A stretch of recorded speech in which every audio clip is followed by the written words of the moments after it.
Assalamu Alaikum. Welcome to Three Roses Siblings. இன்னைக்கு நம்ம இந்த வீடியோல பார்க்க போறது banana balls.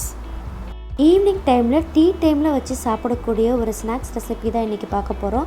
ரொம்பவே குயிக்கான டைமில் ஈஸியாக ப்ரிப்பேர் ஆகக்கூடிய ஒரு ஸ்நாக்ஸ் தான். இதுக்கு தேவையான இன்க்ரீடியன்ஸ் என்னன்றதை பார்த்துடலாம். வீடியோக்குள்ளே போகிறதுக்கு முன்னாடி நம்ம சேனலுக்கு நீங்கள் ஃபஸ்ட் டைமாக இருந்தீங்கன்னா நம்ம சேனலை சப்ஸ்கிரைப் பண்ணிவிடுங்க. அப்படியே பக்கத்தில் இருக்கிற பெல் ஐக்கானே கிளிக் பண்ணிவிடுங்க. அப்போ தான் நான் புதுசாக போகிற ஒவ்வொரு வீடியோஸும் உங்களுக்கு நோட்டிஃபிகேஷனாக வரும். வாங்க வீடியோக்குள்ளே போகலாம். இதுக்கு தேவையான இன்க்ரீடியன்ஸ் மைதா 1/4 கிலோ, ஒரு முட்டை, 3 வாழைப்பழத்தை மசிச்சு வச்சுருக்கேன், 100 கிராம் சர்க்கரை, உப்பு தேவைக்கேற்ப, அரிசி மாவு 2 டேபிள் ஸ்பூன். வாங்க எப்படி செய்யலான்றதை பார்க்கலாம். பேட்டர் எப்படி ரெடி பண்ணலான்றதை பார்க்கலாம். ஒரு மிக்சிங் பவுலில் நம்ம எடுத்து வச்சுருந்த முட்டையை இதோடு சேர்த்துடலாம். பனானாவையும் இதோட கூட சேர்த்துடலாம். சர்க்கரை 100 கிராம் அதையும் இதோடு சேர்த்துடலாம். மாவு பாதி போர்ஷன் மட்டும் இப்போ ஆட் பண்ணுறேன், மீதி போர்ஷன் லாஸ்ட்டில் ஆட் பண்ணிக்கலாம். அரிசி மாவு 2 டேபிள் ஸ்பூன், உப்பு தேவைக்கேற்ப. இப்போ இதை நல்லா மிக்ஸ் பண்ணிக்கலாம். மிக்ஸ் பண்ணிவிட்டு தண்ணி ஊற்றிட்டு வடை மாவு கன்சிஸ்டன்சிக்கு நம்ம மாவு குழச்சிக்கலாம். உளுத்த வடை போடுவோம் இல்லையா, அந்த மாவோட கன்சிஸ்டன்சி எப்படி இருக்குமோ அந்த அளவுக்கு நம்ம மாவை குழச்சி எடுத்துக்கலாம். கொஞ்சம் கொஞ்சமாக தண்ணி விட்டு, ரொம்ப திக்காகிடக்கூடாது, ரொம்ப தண்ணியாகவும் ஆகிடக்கூடாது. கரெக்டான பதத்துக்கு நம்ம பிசைஞ்சு எடுத்துக்கலாம்.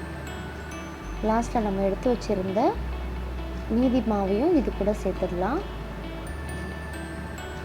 சேர்த்து நல்லா பிசைஞ்சிக்கலாம். ஸோ மாவு நல்லா இந்த கன்சிஸ்டன்சிக்கு நல்லா குழச்சாச்சு. இப்போ நம்ம இந்த ஸ்டேஜில் ஆப்பசோடா மாவு சேர்த்துக்கலாம். சேர்த்து நல்லா மிக்ஸ் பண்ணிக்கலாம். பேன் ஹீட் பண்ணிவிட்டு ஃப்ரை பண்ணுறதுக்கு தேவையான ஆயிலை விட்டுட்டுங்க. நல்லா ஹீட் ஆகட்டும். ஆயில் நல்லா ஹீட் ஆனதுக்கப்புறம் ஸ்டவ்வை சிம்மில் வச்சுருங்க. ஹையில் வச்சிங்கன்னா உங்களுக்கு தீஞ்சிரும். ஸோ இந்த மாதிரி சின்ன சின்ன பால்ஸாக நீங்கள் போட்டுக்கோங்க. தள்ளி தள்ளி போட்டுருங்க. கிட்ட போட்டிங்கன்னா ஒட்டிக்கும். தள்ளி தள்ளி இந்த மாதிரி பால்ஸ் நம்ம கையாலேயே போட்டுக்கலாம். ஸ்டவ்வை நல்லா சிம்மில் வச்சுருங்க. ஹையில் வச்சிங்கன்னா நம்ம மேலே மட்டும் தான் ப்ரௌன் ஆகும், உள்ளே வேகாது. ஸோ சிம்மில் வச்சு ஃப்ரை பண்ணுங்கள். ஒரு 2 மினிட்ஸ்க்கு அப்புறம் இந்த மாதிரி நல்லா கோல்டன் ப்ரௌன் வந்ததுக்கப்புறம் நல்லா திருப்பி விட்டுட்டு நல்லா கோல்டன் ப்ரௌன் வர அளவுக்கு ஃப்ரை பண்ணிவிட்டு இதை நீங்கள் சர்விங் பவுலுக்கு ட்ரான்ஸ்ஃபர் பண்ணிடலாம்.